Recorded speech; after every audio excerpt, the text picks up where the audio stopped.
Welcome to the flowerschool.com video library. I'm Leanne Kessler, Director of the Floral Design Institute, and today I'm here to share with you a creative approach to the traditional Christmas wreath.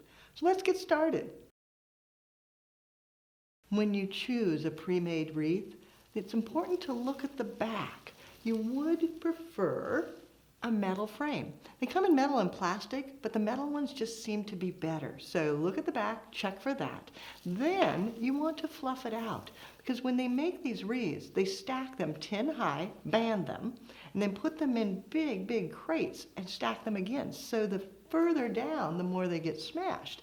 So you want to go in and massage it, loosen it up, fluff it so that it's fuller, a little more luxurious, and it just takes a little bit of time, but it makes a dramatic difference in how the wreath will look.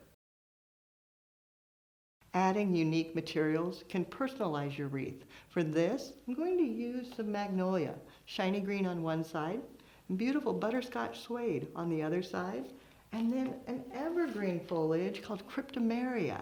It's green in the summer and this beautiful mahogany in the winter. To do this, I use pan melt glue. Now I've got a tiny pan, but any frying pan will work. And the glue comes in pillows, little tiny like hard candy pillows, and you melt it down, and then you can glue the materials directly in. So using the cryptomeria, just cutting it down,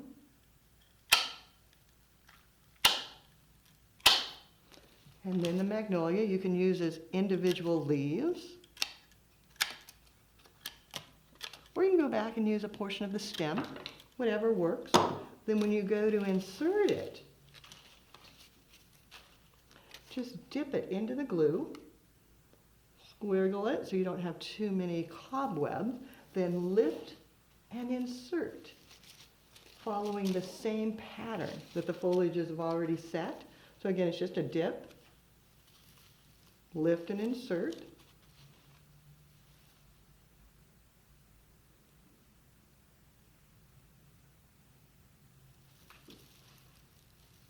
You can see you add texture and color.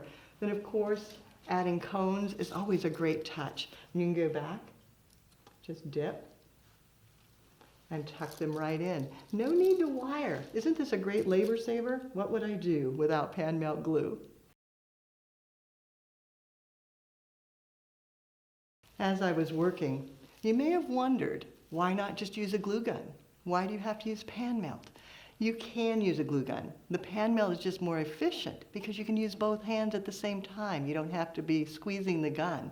So this is just a little more efficient, and it melts at a lower temperature, so you don't burn yourself as badly as you do with a hot melt glue gun, but yet it still bonds totally fine. So as you can see, it's gorgeous.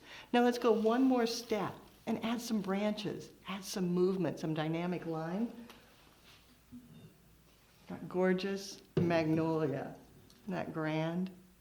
Oh, has just such great skeletal structure. Pulling out a stem,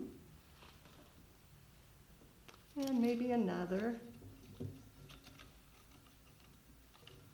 Setting the other aside, don't know that I'll need that right now. And then cutting it down. Don't want quite as much, so getting rid of the end. Maybe breaking this one apart, right about there, and there. Ooh, look at that little piece. Definitely want to save that. It's too beautiful to lose. Love the little fuzzy catkins on them. Then again, determining where you want to place it, dipping it into the glue, making sure you get a nice amount on there, and then lifting and tucking, forcing it right down into the weave of the wreath itself. Another piece. Letting it be a little bit gangly and sticking out, giving it movement, and then go back and add a little more until you're satisfied with the placement. Completed like this, it'll last for the full month, maybe more. It's such a wonderful wreath with long-lasting materials you don't have to worry about. Just put it on the door and enjoy. But if you're entertaining, want to make it a little extra special, adding fresh flowers gives it just that final touch to make it fabulous. To do that, the Cymbidium orchid is perfect because it too is long lasting. So you can get a week or two out of it. Place it in a water tube. I'm using the smaller tubes.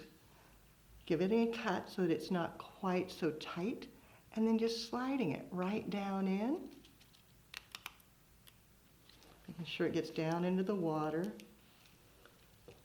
Maybe another here.